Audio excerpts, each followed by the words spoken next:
Previous class we have done arithmetic with numpys, but we are going to refresh it again. What is the meaning of arithmetic? If we are applying any arithmetic operation,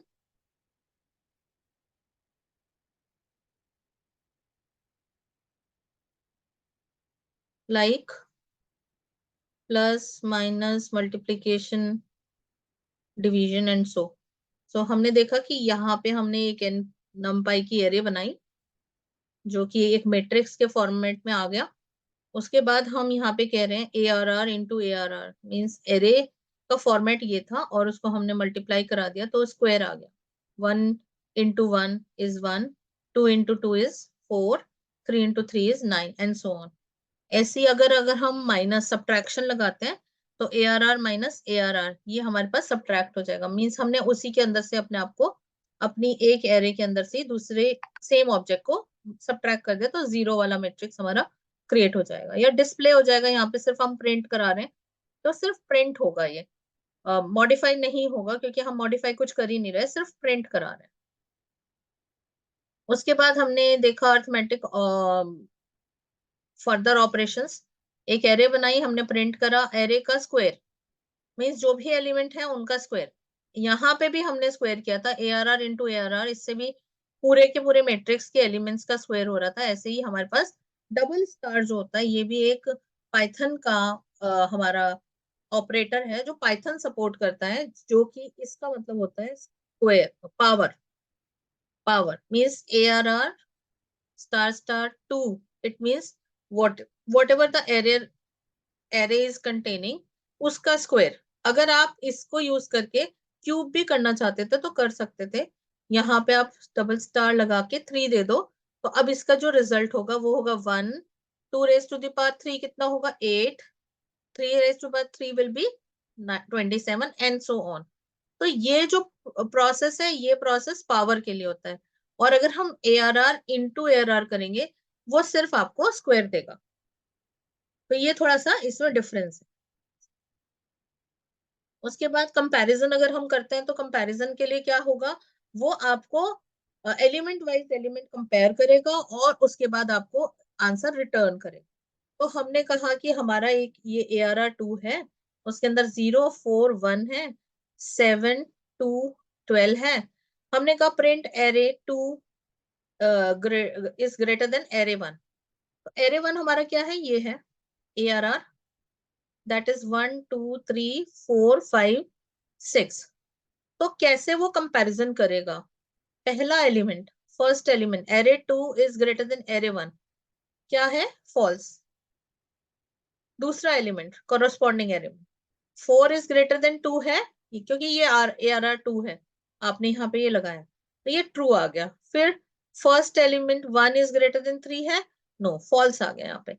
तो इसका जो comparison होता है वो जो भी हमारे matrix होते हैं उन मैट्रिक्स के हर एलिमेंट को कोरस्पॉन्डिंग लोकेशन के एलिमेंट से कंपेयर करेगा और उसके अकॉर्डिंग वो ट्रू और फॉल्स रिटर्न करेगा। क्योंकि जो हमारे ऑपरेटर रिलेशनल ऑपरेटर होते हैं उसके अंदर आपको जो रिजल्ट मिलता है वो ट्रू फॉल्स के फॉर्मेट में मिलता है। नाउ इंडेक्सिंग स्लाइसिंग ये हमने करा था लेकिन फिर से हम एक बार दोबारा देखते हैं। One dimension array are simple on the surface, they act similarly on to the Python list. तो जैसे वन डायमेंशन एरे मैंने आपको बताया था कि ऐसे सिंपल एक रो के फॉर्मेट में डिस्प्ले किया जाता है। वी डोंट नो कि ये मेमोरी में कैसे जाके सेव हो रहा है, ये मेमोरी स्टोरेज नहीं है। मेमोरी स्टोरेज ऐसा भी हो सकता है, ये डिपेंड करता है कि कौन सी आपकी लोकेशन उसको फ्री मिलती है। तो आपने कहा प्रिंट ए आर आर, इसने अरेंज से हमने एक एरे बना ली जो 0 से 9 तक उसने क्रिएट कर दिया। अब now we are printing array का फिफ्थ लोकेशन। तो फिफ्थ लोकेशन हमारा ये है क्योंकि इंडेक्स हमारी 0 से स्टार्ट होती है। 5 to 6 हमने कहा 5, 6, 7, तो 5, 6, 7 आपके पास है ये वाला लोकेशन। 5, 6 और 7, 8 को वो नहीं लेगा क्योंकि अपर लिमिट है। उसके बाद हमने इसको मॉडिफाई किया था 5 to 8 सारे एलिमेंट को कन्वर्ट कर दो 12 से, तो यू कैन सी कि यहाँ पे हमारा 12 रिप्लेस हो गया था। ये हमने लास्ट क्लास में भी कर लिया था लेकिन फिर भी हम एक बार रिपीट कर रहे हैं इंडेक्सिंग और स्लाइसिंग का क्या मीनिंग। इंडेक्सिंग जो भी एरे होती है उसकी इंडेक्सिंग 0 से स्टार्ट होती है और स्लाइसिंग का एक रूल होता है कि अपर लिमिट जो होती है वो इंक्लूड नहीं की जाती. As you can see, if you assign a scalar value to a slice, and as in array 5 to 5 colon 8 12, the value is propagated or broadcasted to the entire selection. तो हमने यहाँ पे क्या देखा था कि 5 से लेके 8 तक पूरे एंटायर सिलेक्शन के लिए उसने एक स्केलर वैल्यू को सब्स्टिट्यूट कर दिया था हमारी एरे के अंदर. An important first distinction from Python's built-in list is that array slice are views on the original array. This means that the data is not copied and any modification to the view will be reflected into the source array. तो हमारे पास हम यहाँ पे list के अंदर क्या होता है वो कॉपी भी बना सकता है, लेकिन यहाँ पे क्या हो रहा है हम ओरिजिनल प्लेस पे चेंज कर रहे हैं. तो जैसे मैंने कहा एरे स्लाइस किया, एरे बनाई हमने 5 से 8 तक का एलिमेंट जो था वो हमने एरे स्लाइस बना लिया, हमने प्रिंट करा तो 5 6 7 उसने प्रिंट कर दिया. अब एरे स्लाइस 1 की जगह, अब जो एरे स्लाइस है उसकी जगह उसकी 1 लोकेशन पे हमने 1 2 3 4 5 डाल दिया, तो हम देख पाएंगे कि एरे स्लाइस में अगर हम मॉडिफाई कर रहे हैं तो हमारी एक्चुअल एरे के अंदर भी वो चेंज हो रहा है. तो इसका मतलब क्या हुआ, अगर हम स्लाइस भी क्रिएट करते हैं तो बेसिकली ये जो स्लाइस है एरे स्लाइस, ये इस एरे से कनेक्टेड रहता है, तभी ये मॉडिफिकेशन हो पाया. जैसे अगर हमने यहाँ पे एरे स्लाइस को मॉडिफाई किया था, एरे स्लाइस का इंडेक्स 0 1 2 1 इंडेक्स ये था, उसकी जगह पे इसने 1 2 3 4 डाला, तो यहाँ पे आ गया 5 1 2 3 4 5 और उसके बाद 7. ये मेरा एरे स्लाइस हो गया था. जब हमने इसकी एरे प्रिंट करा के देखी तो देखा कि जो हमने एरे स्लाइस में चेंजेस करे थे वो हमारी एरे के अंदर भी रिफ्लेक्ट हो रहे हैं. तो इसका मतलब क्या हुआ कि जो एरे स्लाइस है वो बेसिकली रेफरेंस है टू दिस एरे, वहां पे रेफरेंसेस रहते हैं. अब उसके बाद हमने क्या कहा, एरे स्लाइस कोलन 64. तो जितने भी एलिमेंट एरे स्लाइस के हैं, स्टार्ट और एंड हमने मेंशन नहीं किया. इसका मतलब क्या है कि एरे स्लाइस में जितने भी एलिमेंट हैं उनको 64 से रिप्लेस कर दो. तो ये एरे स्लाइस हो गया हमारा. जब हम एरे को प्रिंट कराएंगे, अब देखो एरे में भी वो रिफ्लेक्ट हो रहा है. तो ये बेसिकली एक दूसरे के साथ कनेक्टेड रहते हैं अगर हम एरे के बारे में बात करते हैं, जो कि हमने numpy से क्रिएट किया.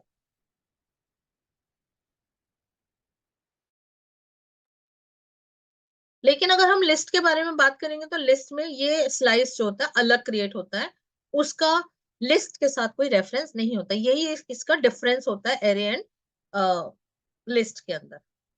Now indexing we can see in 2 dimension array. Indexing कैसे करेंगे हम देखते हैं. तो 2 डायमेंशन एरे हमें पता चल गया कि जिसके अंदर रो एंड कॉलम का कंट्रोल होता है.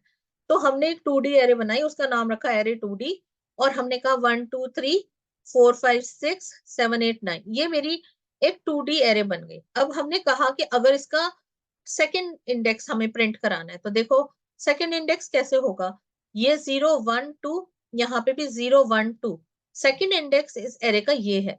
तो आउटपुट आपको क्या मिला 7 8 9. अब हमने कहा अगर हमें सिर्फ एक एलिमेंट चाहिए तो हमें 2 कंट्रोल्स देने होंगे, कौन सी रो और कौन सा कॉलम. तो हमने कहा 0 एंड 2, 0 रो और सेकंड कॉलम. क्या आंसर आया 3.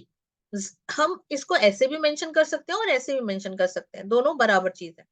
So the individual element can be accessed recursively, but that is a bit too much work. So you can pass a comma separated list of index to select the individual element. तो आपके पास shortcut क्या हुआ, आप array में comma लगाओ, means इसके अंदर square bracket के अंदर कॉमा लगाओ. अगर आप ऐसे देते हो तो भी चलेगा, बट नॉर्मली पाइथन आपको ऐसे अलाउ करता है. और अदर लैंग्वेजेस जैसे सी प्लस प्लस जावा के बारे में बात करेंगे तो किसी भी एरे को के इंडिविजुअल डबल डायमेंशन एरे के इंडिविजुअल एलिमेंट को एक्सेस करने के लिए you have to give 2 subscripts. But हमारे को पाइथन के अंदर ये फैसिलिटी प्रोवाइड की जाती है कि हम कॉमा से उसको सेपरेट करा लेते. कुछ मेथड्स हैं, क्या मेथड से डिस्कस कर लेते हैं हम. ND array dot to list, मतलब क्या हुआ, the content of self as a nested list. ND array जो भी हम बनाएंगे, डायमेंशन एरे है उसको लिस्ट में कन्वर्ट करेगा। अगर अगर 1D है तो सिंपल एक सिंपल लिस्ट बन जाएगी, 2D है तो वो नेस्टेड लिस्ट के फॉर्मेट में इसको प्रेजेंट कर देगा। ND array copy simple copy बनाने के लिए होता है, और अगर आप एनडी एरे को फिल फिल फंक्शन यूज कर रहे हैं तो वो स्केलर वैल्यू को क्रिएट करेगा। तो अगर आपके पास सपोज करो एनडी एरे है ARR और उसको आपको फिल करना है किसी एक स्केलर वैल्यू से, जैसे हमने एनडी एरे जीरोस यूज किया जो कि फिल करता है सारे elements should be zero. Once हमने एक फंक्शन देखा था जिसमें all element should be one. लेकिन अब मैं अगर एक स्केलर वैल्यू मीन्स मैं अपनी जो भी एरे बनाती हूँ, लेट सपोज कि मैंने एक एरे बनाई थी, ये साइज था, इसका स्ट्रक्चर ये था, मतलब उसके अंदर 3 रोज एंड 3 कॉलम्स थे, और एंड आई वांट कि ये पूरे के अंदर 5 से फिल हो जाए, तो ये 5 से आपका फिल कर देगा स्केलर वैल्यू। तो ये फिल फंक्शन हमारा ऐसे यूज होता है। सम मोर numpy फंक्शंस, ABS। अगर हमारे एरे के अंदर कोई नेगेटिव वैल्यू है, एब्सोल्यूट का मतलब होता है, ये होता है फुल फॉर्म इसका एब्सोल्यूट। एब्सोल्यूट मीन्स अगर आपके पास किसी भी जगह पे नेगेटिव साइन होता है उसको वो एज ए पॉजिटिव ही डिस्प्ले करेगा, मतलब sign will not affect, magnitude will remain same. Add simple addition of two arrays, binomial किसी भी एरे का बाइनोमियल क्रिएट करने के लिए है, प्रोडक्ट के लिए है, क्यूमुलेटिव सम के लिए है। ये कहाँ पे काम आता है? जब हम स्टैटिस्टिक्स पढ़ते हैं, स्टैटिस्टिक्स में क्यूमुलेटिव प्रोडक्ट होता है, क्यूमुलेटिव सम होता है। फ्लोर का मतलब क्या होता है? फ्लोर का मतलब होता है जैसे सपोज करो कि आपके पास एक वैल्यू है, एक इसमें फ्लोर वैल्यू होती है, जैसे लेट्स सपोज 7, ये डेसिमल वैल्यू है, ठीक है, इसको फ्लोर करना है। फ्लोर का मतलब क्या होगा? फ्लोर 15.7। ये एनपी एरे आपको देनी ही पड़ेगी, फ्लोर करना पड़ेगा। तो क्या होगा, जितने भी एलिमेंट, या सिंपल आप इसमें इसमें कोई वो मत दो, np डॉट फ्लोर फंक्शन को कॉल कराओ, तो जितने भी एलिमेंट आपके डेसिमल में होंगे वो राउंड ऑफ होंगे लोअर एलिमेंट। अब जैसे 15.7 है, मैथ्स में हम पढ़ते हैं कि एक तो राउंड होता है, राउंड के एक रूल होता है। क्या रूल होता है? कि अगर डेसिमल के बाद 5 या 5 से अबव वैल्यू होती है तो इसको अपर वैल्यू में अपडेट करता है, यानी कि ये 16 होना चाहिए था।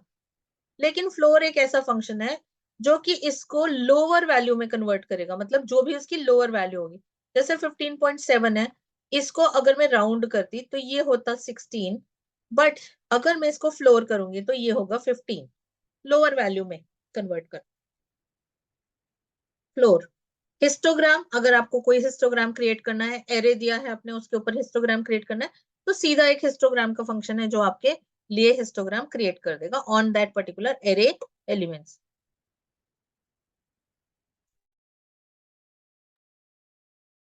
देन आपके पास मिन फंक्शन है, जैसे कि आप देख पा रहे हो, मिन का मतलब होता है मिनिमम, मिनिमम एलिमेंट जो भी होगी value.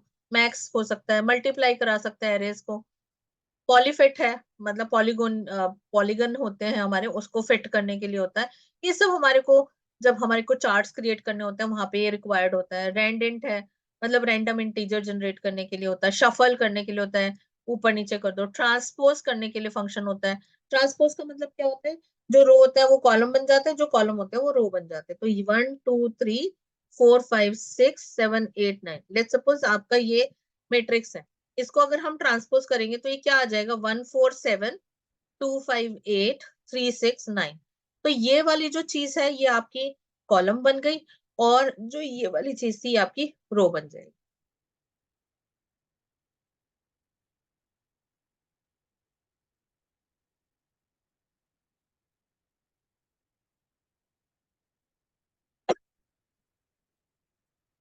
Now, this is the activity which you have to perform. You have to do it, and later we will discuss. Now, shape. अगर हमारे पास एक एरे बनी हुई है, लेट्स सपोज कि मैंने एक सिंगल डायमेंशन एरे बना ली, उसको मुझे रीशेप करना है।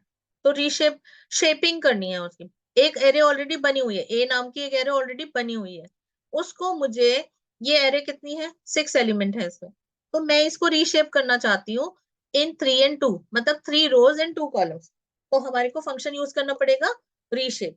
रीशेप से क्या होगा, 3/2, 3 rows, 1 2 3 4 5 6, ऐसे ये 3 rows और 2 columns में कन्वर्ट हो जाएगा। अगर आप रीशेप करते हैं 2 - 1, इसका क्या मतलब हुआ, 2 - 1 मतलब use -1 to infer access shape, मतलब क्या है, जो आपके पास है यहाँ पे क्या हो रहा है, 1 रो और आपके पास क्या है, एलिमेंट्स आ रहे हैं, इसमें रिवर्स हो जाएगा, यहाँ पे 1 कॉलम आ जाएगा, 1 2 3 4 5 6, ऐसे आपका कॉलम आ जाएगा। रिवर्स कर दिया, एक्सेस रिवर्स कर दिया आपने, नेगेटिव में हमने दिया। जब भी कभी हमें कॉलम के ऊपर काम करना है तो हमें एक्सेस वाला यूज करना पड़ेगा, ये हमारा एक्सेस होता है। ये हमारा क्या था, पहले कॉलम था ना, यहाँ पे हमने -1 कर दिया, तो हमने -1, 2 रोज और 2 रोज के कॉलम में आपका सब्स्टिट्यूट हो जाएगा। Are well row major by default, मतलब इज ए कॉलम मेजर, मतलब क्या हुआ, रो मेजर का मतलब क्या होता है, जब भी कभी आप शेपिंग शुरू करते हैं या कोई भी चीज शुरू करते हैं, बाय डिफॉल्ट रो मेजर होता है। रो मेजर मतलब पहले 1 2 3 ऐसे रो में फिल हो रहा है, 5 4 5 6, ये रो मेजर है, मतलब आपने पहले इस रो को फिल करा फिर इस रो को। लेकिन अगर आप -1 यूज करते हैं तो उल्टा होगा, पहले ये कॉलम को फिल करेगा, 1 1 2 3 4 5 6, ऐसे, मतलब कॉलम वाइज अगर आप वो करते हैं। इसमें आपको स्पेसिफाई करना पड़ेगा कि हमें कॉलम मेजर चाहिए, row major by default. Return values, numpy functions return either views or copies. Views share data with the original array like references, जैसे हमने अभी देखा views क्रिएट हुए थे, यहाँ पे ऑल्टरिंग की थी हमने, ये बेसिकली views होते हैं, यहाँ पे लिखा हुआ भी array slicer views on the original array। views का मतलब ये होता है they are linked with your table, array table। So if we'll enter any value into the splitted array, it automatically uh, modified onto your array।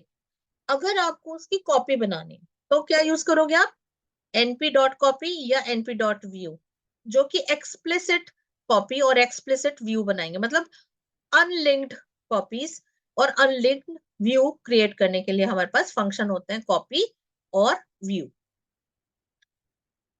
Transposition, NP arrange किया हमने, reshape कर सकते हो, देखो ट्रांसपोज करने के लिए, ट्रांसपोज करने के लिए हमारे पास एक मेथड होता है, सिंपल सा मेथड है।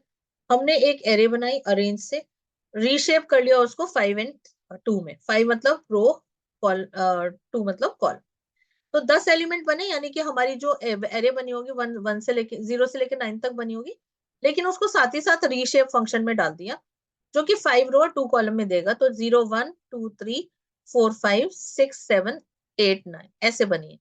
Now it you are saying a equals to a dot t, तो अब a की वैल्यू क्या होगी, ट्रांसपोज हो गया, ट्रांसपोज होके क्या डिस्प्ले करेगा, 0 2 4 6 8 1 3 5 7 9, ये ट्रांसपोज कर दिया, मतलब ये रो थी, ये कॉलम था, इसको रो बना दिया, और ये जो एलिमेंट था इसको हमने मतलब जो कॉलम थे उसको हमने नंबर ऑफ सॉरी रोज को हमने नंबर ऑफ कॉलम बना दिया, और कॉलम को नंबर ऑफ रोज बना। अब हमने कहा a डॉट ट्रांसपोज 1,0, तो 1,0 का मतलब क्या हुआ, हम इसको ट्रांसपोज कर रहे हैं सिर्फ 1 रो के अंदर, तो सारा का सारा एलिमेंट जो होगा वो 1 एरे में शिफ्ट हो जाएगा, तो फिर वापस से 0 1 2 3 4 5 अप टू 9 तक ये आ जाएगा। np dot transpose pre-mutes access, a dot t transposes the first two access। First two access का मतलब क्या हुआ, 2 एलिमेंट, ठीक है। अभी हम करके भी देख लेंगे इसको, क्या बोलना चाह रहे हैं। सेविंग एंड लोडिंग एरे, अगर आप किसी एरे को सेव करना चाहते हो तो आप इसको सेव कर सकते हो, कोई भी फाइल का नाम दो, a इक्वल्स टू a कर दिया आपने, उसी नाम से आपका सेव हो जाएगा। अगर आपने ऑलरेडी एरे क्रिएट की हुई है तो उसको लोड करना चाहते हो तो आपको लोड फंक्शन को यूज करना पड़ेगा, लोड करके उसके बाद उसको आपके वेरिएबल में लेके आना पड़ेगा, ठीक है। उसके बाद क्या है, npz files can hold multiple arrays, np dot saves compressed similar, यहाँ पे हमारे पास मतलब कंप्रेस फॉर्मेट में इसको सेव करके रख सकते हैं। नाउ इमेज एरे क्या होती है? 3D एरेज होती है, विथ, हाइट एंड चैनल्स, ये सब इसको रिकॉर्ड करना होता है। Height into width into RGB क्या बताता है वो? रेड ग्रीन ब्लू के फॉर्मेट में होता है। ये आपको पता ही होगा कि कंप्यूटर के अंदर 3 हमारे पास सीक्वेंसेस होती हैं, RGB, और उसी के कॉम्बिनेशन से हमारे मिलियंस ऑफ कलर्स बन सकते हैं। हाइट इंटू विड्थ ये बैंड सीक्वेंशियल होती है, अगर आपने सीक्वेंशियली एक ही बनाई है तो। ये हमारे पास चैनल्स रिकॉर्ड करने के लिए BGR होते हैं। इसका फॉर्मेट जो होता है या तो विड्थ इंटू हाइट होता है या हाइट इंटू विड्थ होता है। जैसे कि आप लोगों ने सुना होगा 1:1020 इंटू 720 या 720 इंटू 1020। तो इस टाइप से हमारे ये वो बने होते हैं, फॉर्मेट होता है। ये इमेज को स्टोर करने के लिए फॉर्मेट है। कभी भी अगर आप इमेज के साथ काम कर रहे हो तो हमें साइपाई की रिक्वायरमेंट होगी, तो हमें साइपाई को इंपोर्ट करना पड़ेगा। साइपाई इमेज IM सेव इसको इंपोर्ट करना पड़ेगा। फिर उसके बाद हमारे को इसके फंक्शंस यूज करने पड़ेंगे। ये हम डिटेल में करेंगे जब हमारे को इमेजेस को प्रोसेस कराना होगा। तो इसलिए अभी हम इसको छोड़ते हैं। मैथमेटिकल ऑपरेशंस, अभी हम थोड़ा सा मैथमेटिकल ऑपरेशन और मॉडिफाई करते हैं इसके अंदर। एलिमेंट वाइज होते हैं arithmetic operations are element wise. Logical operator returns a bool array in place operation modify the array, जहां पे हमने मॉडिफाई किया वहां पे रिटर्न करेगा। देख चुके हैं हम लोग। ए हमारी एक एरे है, एक बी एरे बनाई हमने, दोनों को मल्टीप्लाई कराया तो simple 1 into 2, 2 into 4 and 3 into 10। वो तीसरी एरे में सेव भी करा सकते हो और प्रिंट भी करा सकते हो। सिंपल अगर आपने सिर्फ एरे फंक्शन सिर्फ नॉर्मल लिख दिया है प्रॉम्प्ट के ऊपर तो ये सिंपल आपको प्रिंट करके दे देगा इस फॉर्मेट में। लेकिन अगर आप प्रिंट कराओगे तो थोड़ा सा फॉर्मेटेड वे में प्रिंट कर। और मैथमेटिकल ऑपरेशंस है जो हमने ऑलरेडी डिस्कस कर लिए हैं कि a इज ग्रेटर देन 0.5। यहाँ पे एक दिया, क्या a जो है वो 0.5 से बड़ा है? यस। पहला एलिमेंट देखोगे तो वो बड़ा है, ये ट्रू आ गया। दूसरा एलिमेंट छोटा है तो वो फॉल्स आ गया। तीसरा एलिमेंट भी छोटा है तो फॉल्स आ गया।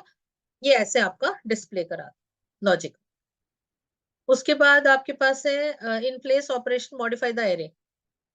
हाँ मतलब अगर आप /A/B इसका ऑपरेटर का यूज करते हो, इसका क्या मीनिंग होता है? ये हम पहले भी समझ चुके हैं कि इस ऑपरेटर का मीनिंग क्या होता है। इसका मतलब होता है A/डबल=B का मतलब होता है A=A/B।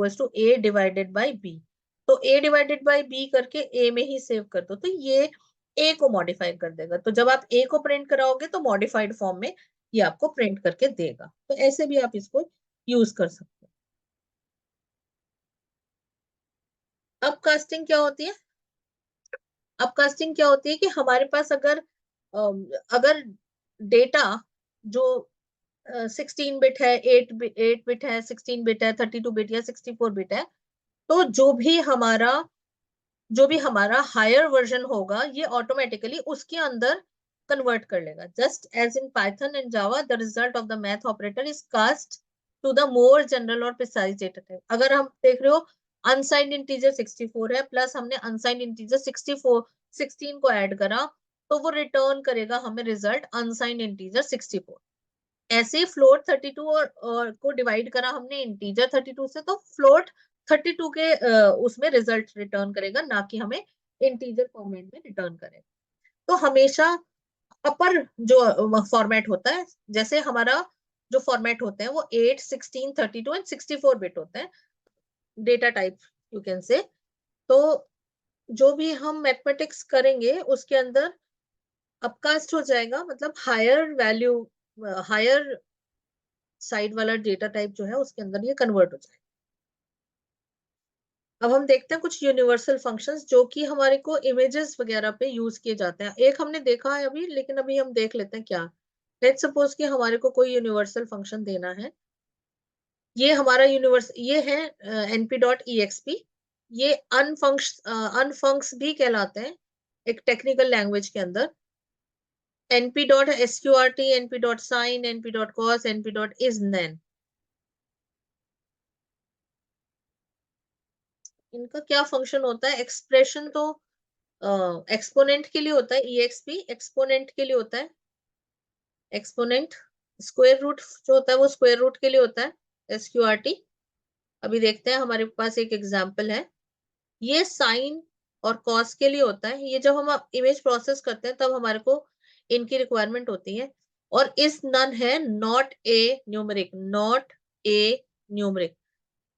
ये चेक करता है कि क्या आपके पास जो एलिमेंट है वो न्यूमेरिक है कि नहीं, और ये ट्रू एंड फॉल्स के फॉर्मेट में वैल्यू को रिटर्न करता है। अब अगर हम देख लेते हैं कि ये मेरी एक एरे है जिसके अंदर 1 4 9 16 एंड 25 36 डाला, अगर हम np.sqrt यूज करते हैं ऑफ ए, तो ये मुझे क्या रिजल्ट रिटर्न करेगा। 1 का स्क्वायर रूट 1 होता है, 4 का स्क्वायर रूट जो होता है वो 2 होता है, तो 2 रिटर्न किया। 9 का स्क्वायर रूट जो है वो 3। मतलब क्या है, ये क्या कहलाता है, एलिमेंट वाइज चलता है। एलिमेंट वाइज मतलब हर इंडिविजुअल एलिमेंट पे ये फंक्शन अप्लाई करेगा। अगर आपने यहाँ पे np डॉट साइन दिया होता है, np डॉट साइन और ब्रैकेट्स में a देते, तो हर एलिमेंट जैसे साइन ए, साइन ऑफ 1, जो भी वैल्यू होती है वो इस जगह पे रिटर्न हो जाती है। साइन ऑफ 4, तो ये वैल्यू यहाँ पे रिटर्न हो जाती है।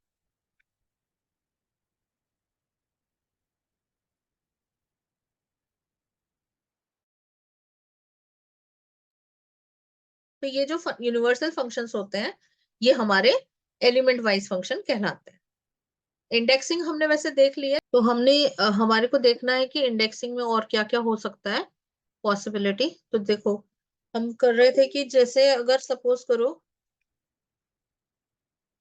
हमारे पास एक एरे है x और उसका एलिमेंट्स हैं, लेट्स सपोज ये हमारे पास एलिमेंट्स हैं, लेट्स 0 1 2 3, 0 1 2 3। तो 0 0 एलिमेंट क्या होगा, 0 row and 0 column, 0 and 1, 0 and 2, 0 and 3। फिर हो जाएगा 1 कॉमा 0, मतलब रो पहले आती है हमेशा, ये याद रखना। ये तो 0 0 इस एलिमेंट को मतलब टॉप लेफ्ट एलिमेंट को प्रेजेंट करेगा। 0 -1 first row but last column, मैंने आपको बताया था माइनस नेगेटिव इंडेक्सिंग भी चलती है।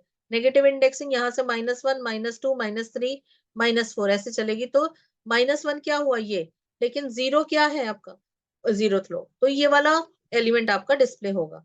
अब x 0 कॉमा कोलन मतलब पहली रो, जीरो रो की जगह पे मैंने दिया तो फर्स्ट रो, और कितनी भी एंट्री यूज हो सकती है, 10 15 20 जो भी है।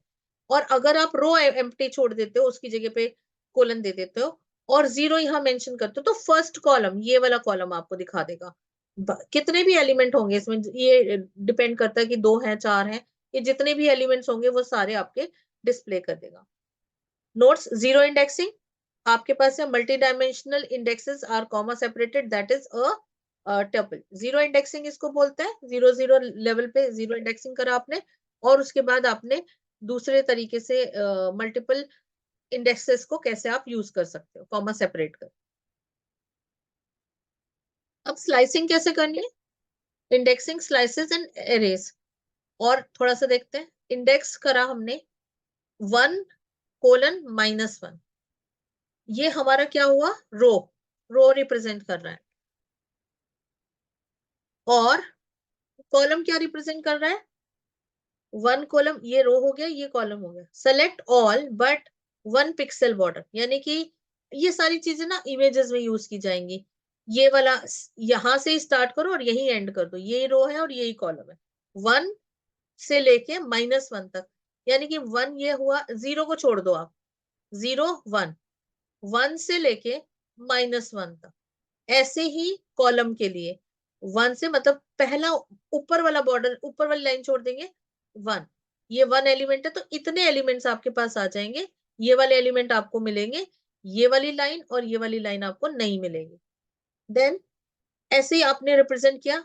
चैनल्स ऑर्डर को स्वैप करने के लिए है यहाँ पे 0 ये फर्स्ट वैल्यू के लिए होगी, ये आर सी, मतलब ये इंडेक्सेस के फॉर्मेट है। और इसके अंदर यहाँ पे इसका गैप चाहिए होगा, ये देख लेते हैं कैसे हमारा ये काम करेगा।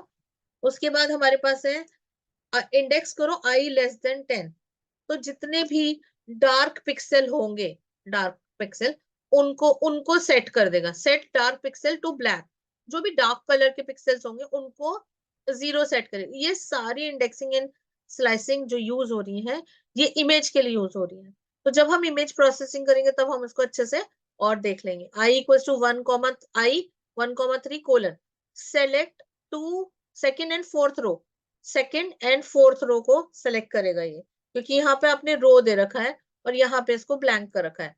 तो फर्स्ट नहीं यूज करेगा, फर्स्ट मतलब 1 से स्टार्ट करेगा, 1 2 एंड 3 को लेगा नहीं, तो सेकेंड एंड फोर्थ रो को ये डिस्प्ले करा दे। तो इस टाइप से हमारी इमेज प्रोसेसिंग के लिए अंदर ये इंडेक्सिंग यूज होती है।